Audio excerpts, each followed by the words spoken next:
A mermaid found a swimming lad, picked him for her own, pressed her body to his body, laughed, and plunging down forgot in cruel happiness that even lovers drown. By William Butler Yeats.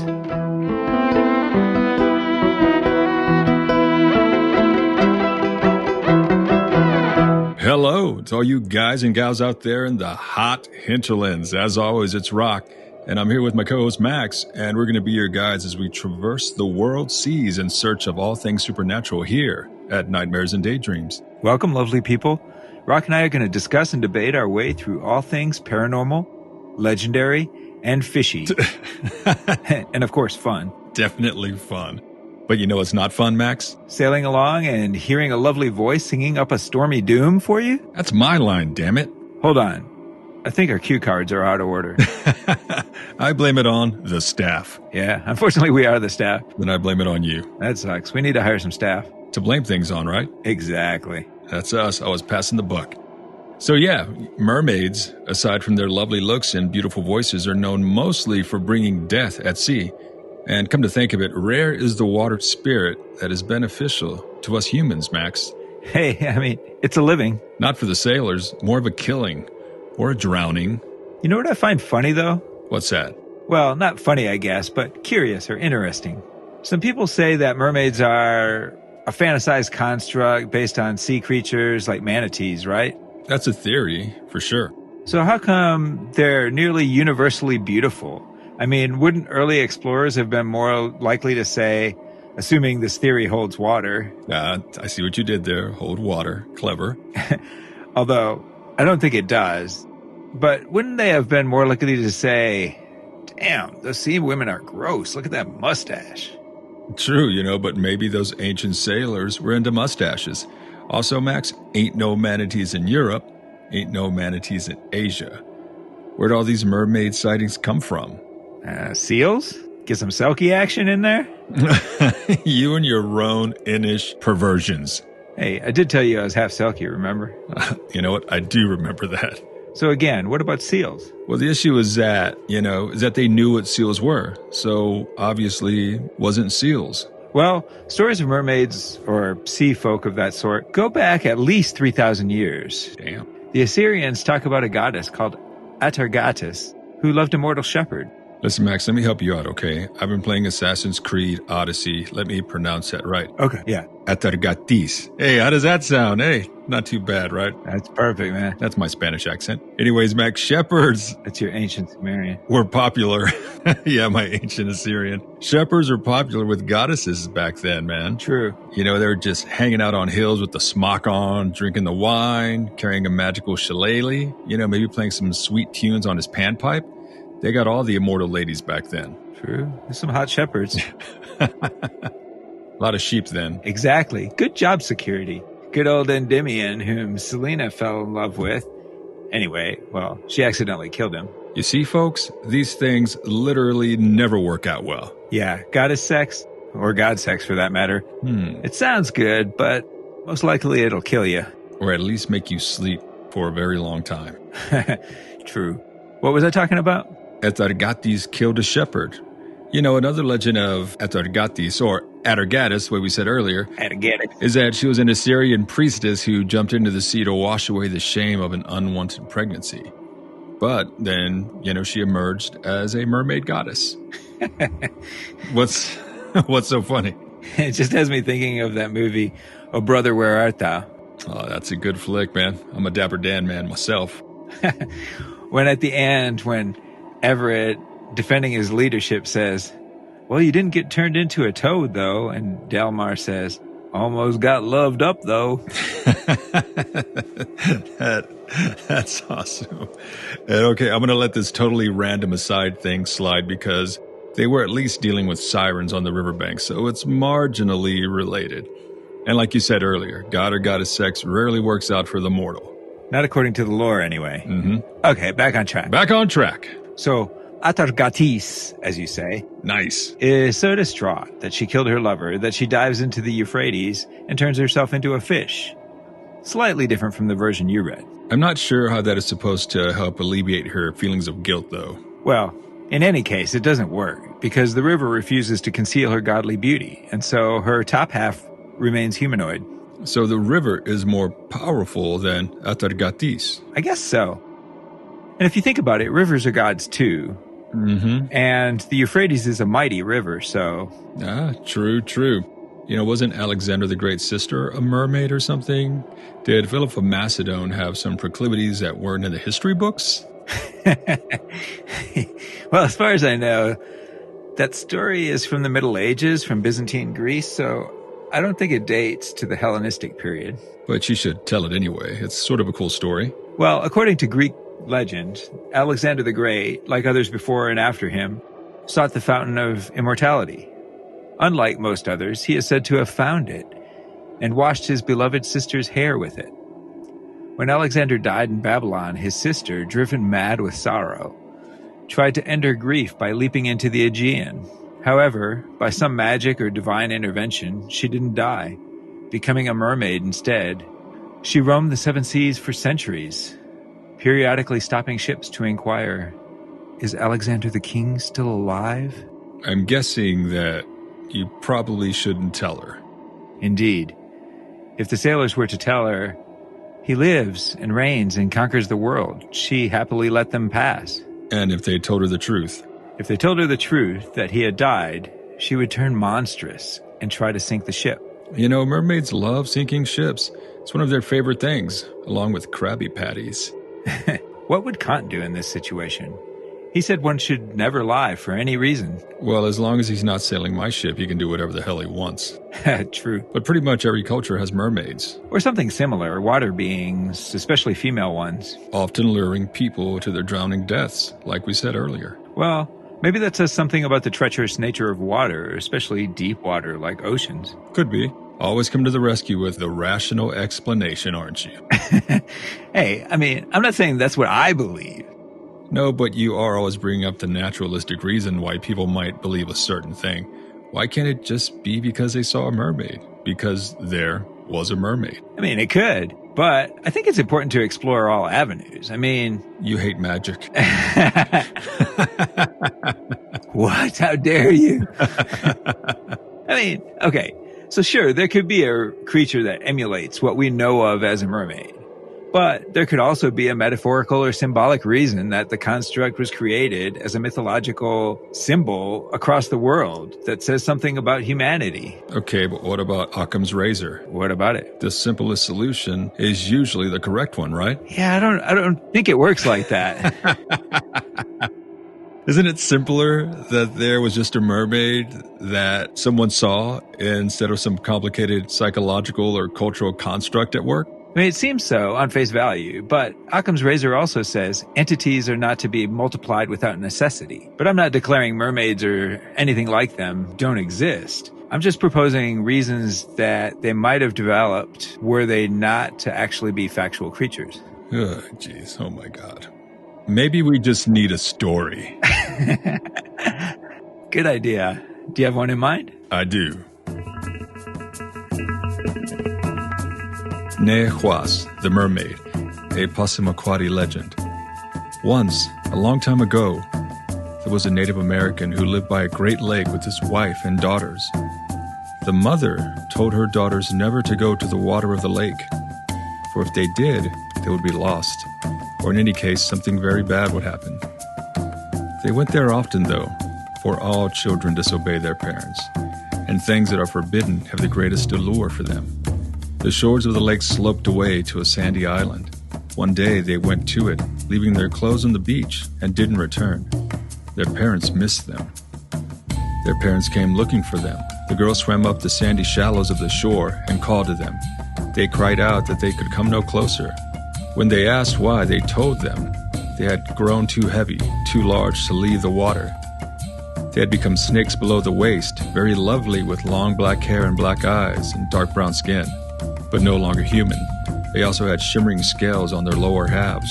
When their father went to get their clothes, they began to sing in the most amazing voices, "Leave them there, do not touch them, leave them there." Hearing them, their mother began to weep, but the girls kept singing, "It's our own fault, but don't blame us. It will be none the worse for you. When you go in your canoe, then you need not paddle. We shall carry you along. And so they did. Whenever their parents canoed across the lake, the girls carried them safely wherever they wished to go. One day others came and saw the girls' clothes which still lay on the beach, and looked out at the lake to see whose they might be. They saw the girls and went out onto the water to try to capture them, but the girls were too slick and they slid away, eluding the hunter's grasps. One clever hunter caught hold of her sister's hair and quickly cut it with his knife, stealing a braid of her jet-black locks. Angry, the sisters turned on the hunters and began to rock the canoe, threatening to upset it and demanding the return of the hair. At first he refused, but finally, terrified in the midst of the serpentine maelstrom on the lake and thinking death was imminent, he threw it back to her. The next day the mermaids, or snake maids as it were heard singing and seen on the lake island, and their hair was long, lovely, and as uncut as ever.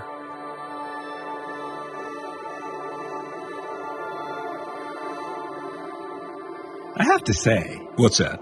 it's just fascinating how alike mermaid stories are across cultures. Mm-hmm. I mean, the American peoples of Passamaquoddy, which I believe are native to modern Maine and eastern Canada, Totally. are about as removed a culture as you could have from the traditional, well, what we think of as traditional European cultural perspective.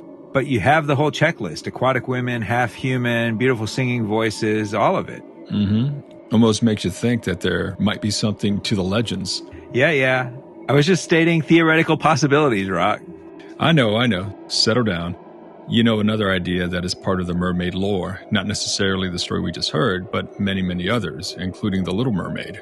Hans Christian Andersen's classic. I think you mean Walt Disney's classic. I most certainly do not. I knew that would get you worked up. But you're right, though. Makes me think of Ponyo.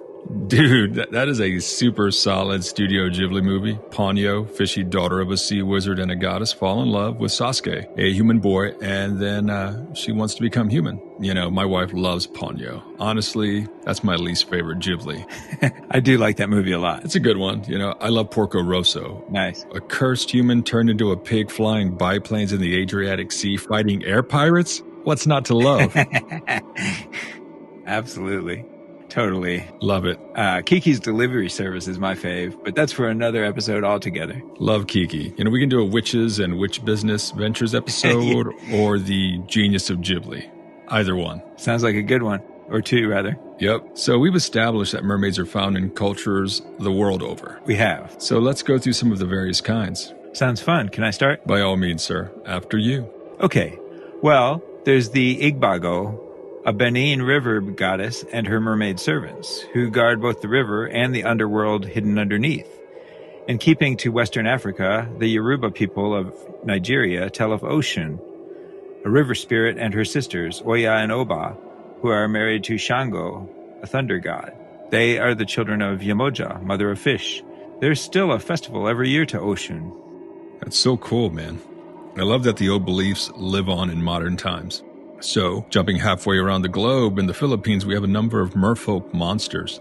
The Sirena, who, unlike your bird women of Greek myth, are your more traditional humans with the tail of a fish. Sirena are part of the Bantay Tubig, Filipino water guardians, along with the Katal, who are the rulers of the kingdom of the Bantay Tubig. The Katal appear like fishermen in need of help, who then drown their victims. Suyokoi are a third type. They're these green-skinned merfolk with scales and webbed limbs and fins. They're more animalistic than the others and are sometimes described as having tentacles. Unlike the others, they eat the humans they drown. Gnarly. Yikes. Well, heading back to Central Asia, to Persia, where we don't seem to have the half-fish type of water spirits, but we do have sea fairies, who are beautiful women. The Paryune is a female being who lives in the sea floor, singing lullabies to her children. She's harmless if left alone, but sometimes divers or pearl fishers run into her, accidentally stepping on or harming her children, and they become instantly paralyzed or go insane. Probably not an ideal place for that to happen, you know, the bottom of the ocean. Indeed. Be careful where you dive, folks. What else you got? Heading east again to the land of the rising sun, we have mermaids that are a lot like European mermaids. And the stories seem to be a lot like the crane wife story or the tale of Melusine in medieval France. Guy gets a beautiful wife, but when he sees her bathing, he catches sight of her hybrid form, and then she has to go away, leaving the human world. But we also have slightly disturbing stories regarding the eating of merfolk flesh.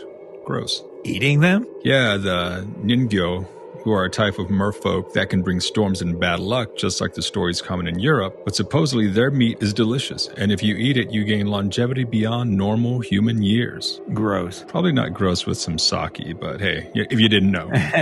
But yeah, I'm not super keen on eating sentient beings my damn self, so yeah, that's pretty sick. Maybe it's time to lighten the mood with a story again. Well, mermaid stories don't tend to be light in mood, Max. True. No, I suppose they don't. But let's tell one anyway. Proceed.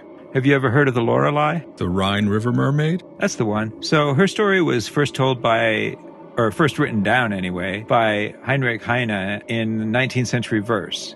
This is my translation, actually, since I couldn't find a public domain version I liked. Although, admittedly, my translation is probably terrible since my German is really bad, and I didn't do anything in regards to meter or rhyme, so... Sounds like you went to a lot of effort for it, Max, so let's hear it, shall we? I don't know what it should mean that I'm so sad. A tale from ages past that I cannot keep from my mind. The air is cool and it grows dark, and the Rhine flows peaceful. The mountain summit shimmers in the glimmer of the evening sun. The most beautiful woman sits up there, a wonder. Her golden jewelry flashes. She combs her golden hair. She combs it with a golden comb while she sings a song. It has a wondrous, spellbinding melody.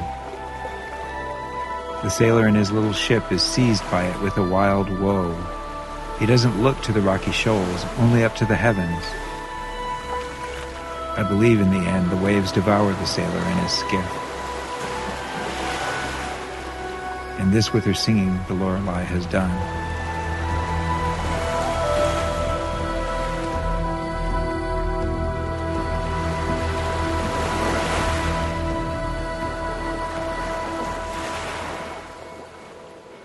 For that being your own translation and your German being weak, I'd say nicely done, my man.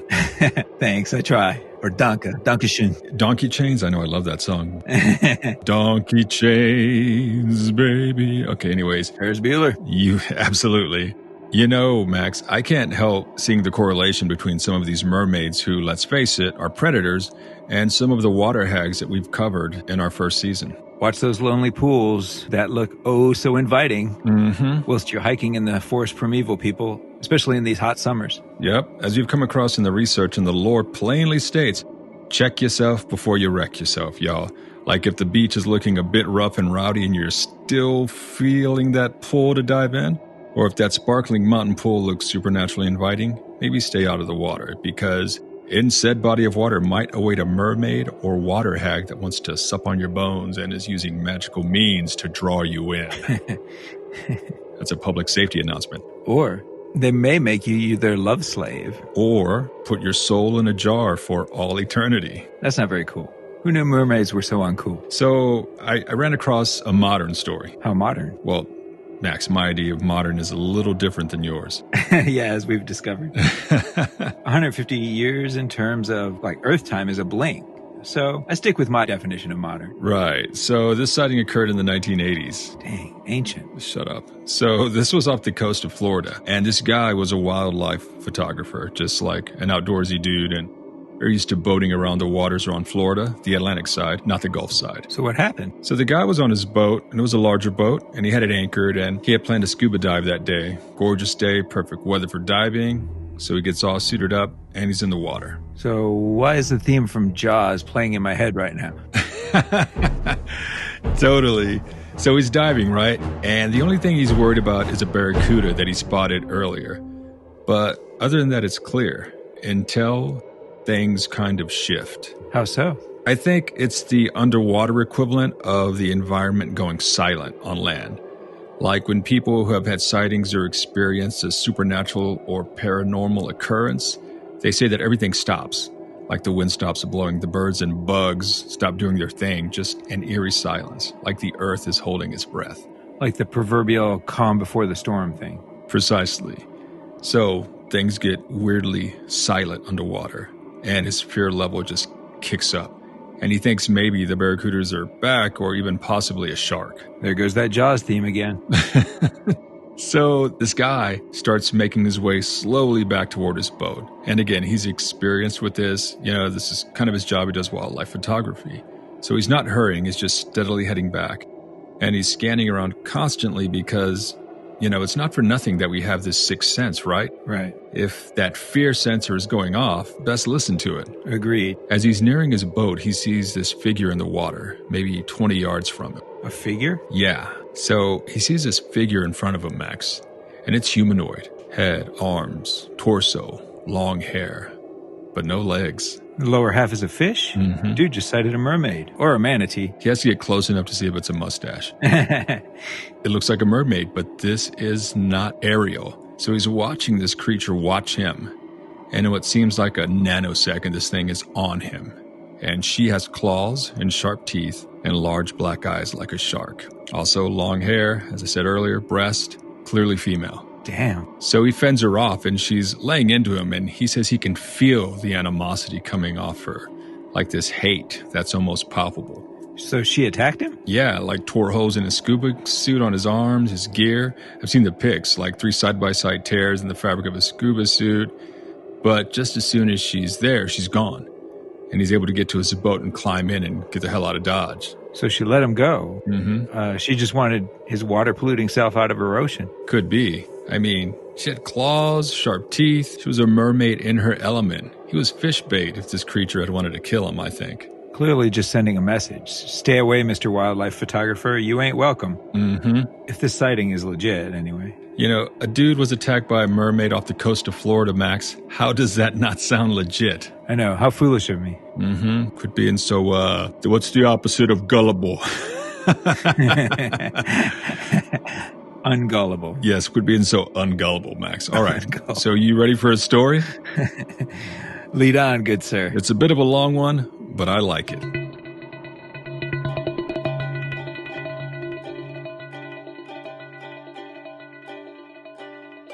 The Ludis of Curry were renowned for generations as powerful healers and curse breakers. This is how the clan received their powers and the price they paid for them. On Cornwall's south coast, where the sailing is perilous, a middle-aged Cornishman scoured the beach for treasure. For after big storms, goods from unfortunate ships lost at sea washed up on the beach, bales of flax, casks of rum, and other goods. On this foggy spring afternoon, the man, Ludi, along with his dog, wandered the rocky shore in search of gifts from the sea. Instead, he heard a faint cry, barely audible over the crash of the waves. His small dog whined as Ludi began walking towards the sound. The cries led him over a large circular rock formation, closer to the beach, yet protected. Ludi knew that at high tide this area was covered in water, but now, at low tide, only a small pool lay in between the rock formations. It was an in-between place, neither land nor sea, its boundaries changing with phases of the moon, this magical place. Places such as these were strange, mystic spots, where spirits from other worlds could enter ours, just as one had done on this hazy spring day. Large sea-green eyes met Ludi's as he looked down into the circle of rocks. Frightened eyes framed by a pale, beautiful face ringed with long red gold hair stared up at him from the small pool she rested in. The being was clearly female from head to waist. Ludi gasped as he saw that from her hips, her body was sleek, long, and shimmering, ending in an iridescent tail. The Cornishman had found a mermaid. "Help me," she said weakly, her tail thrashing in the tiny pool she was in. "Just get me to the waters and I'll grant you a boon. Please." She raised both her arms at him, hoping he would help her. And help her he did. He gently picked her up and was surprised that she was as light as air.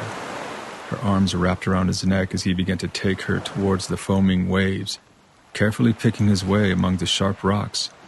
From behind him his dog growled, its ears back as it trotted near him, never taking its eye off the mermaid.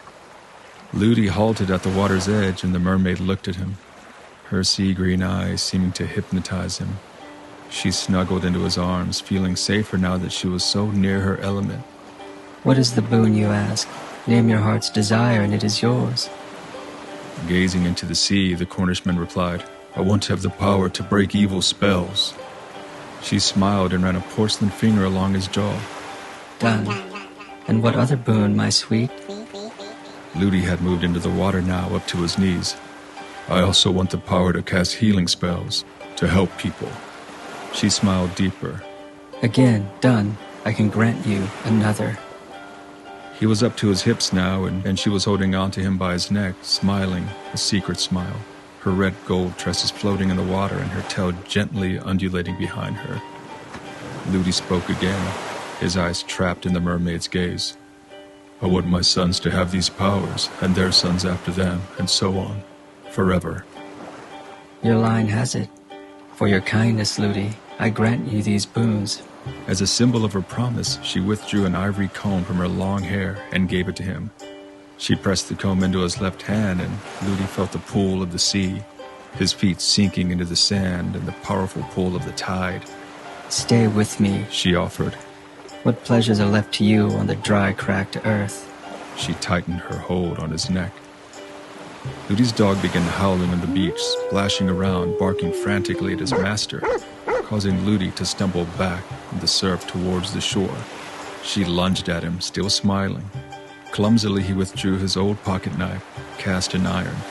At the sight of it, she kicked away from Ludi, for iron was a repellent to creatures from the other world.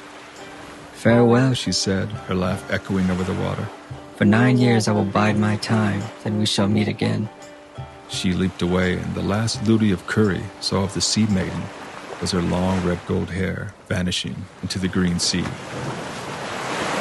3 days later, the powers of the mermaid came to bear. Ludi noticed a neighbor leaning over a dead cow. As Ludi looked closer, he noticed another dead cow not far away. And these two make 4 dead, Ludi, the neighbor said, anger in his voice.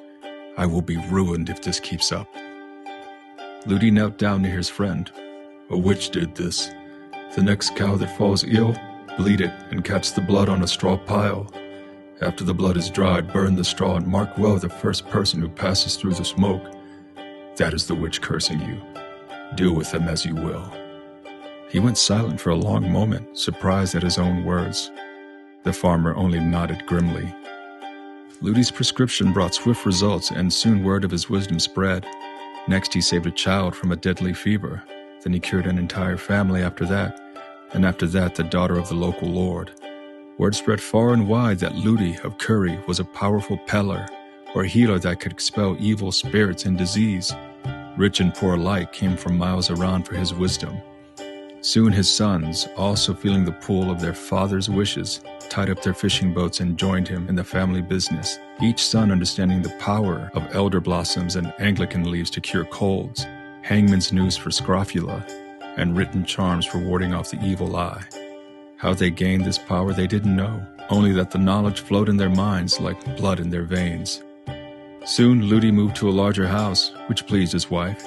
Yet even as he healed those in need and fought the powers of darkness, as years went by he became withdrawn and wistful, often spending time near the circular rock formation where he had first encountered the sea maiden with hair like the sun and skin like pearls. One morning he abruptly left his house. Going fishing was all he said as he headed to the beach, with angry waves slapping at the shore.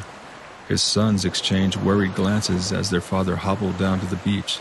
The youngest rose from the table and followed him, wishing to keep an eye on Ludi. Yet the younger man couldn't keep up with his father, who seemed to move with a supernatural pace, as if drawn by some unknown force.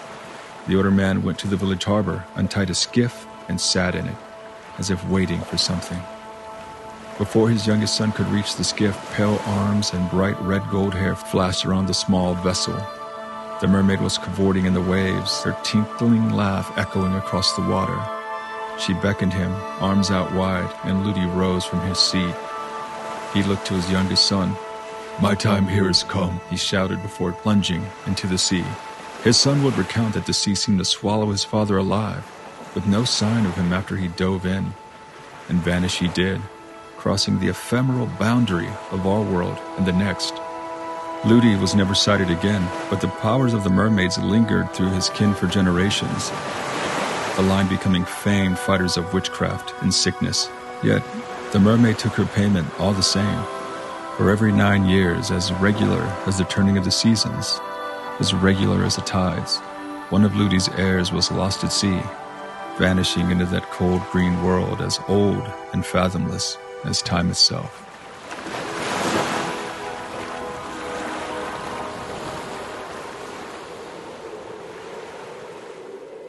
Okay, now that's a good question to posit. Okay, go for it. Would you gain powers for yourself, and future generations, of course, at the cost of a life every 9 years? I mean, that's a tough question, right?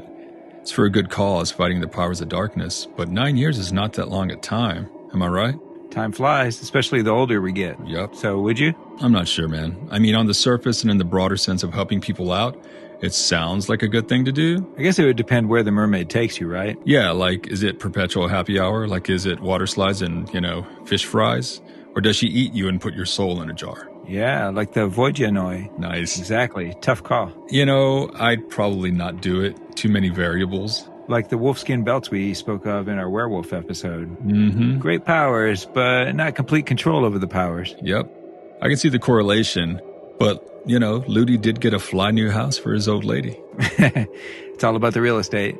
Hey, man, those seaside abodes are hot properties, Max.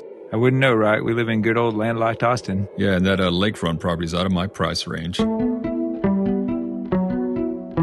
And guys, with that, we are going to call it an episode, boys and girls. We are done. Thank you, folks, for listening. As always, please take a quick second and rate us and review us on whatever platform you listen. Those 5-star reviews and ratings could really take our little podcast to the next level. Max speaks true, y'all. Help get us noticed, why don't you? Also, give us a holler on all the socials, Twitter, Facebook, Instagram, or check us out on our own website at nightmarespodcast.net. Maybe pick up some fun merch, as we always say. The bard of our show is Teresa Joy. She gives us that lovely professional sound that many of you have commented on. She does. Find and follow her at Viobrite. That's at VIOBRITE on Facebook and Instagram. Or go to her own website for some of her own amazing music, and that's at teresajoymusic.com. Again, everybody, thanks for hanging out with Max and I, and thanks for listening. And as always, sweet dreams.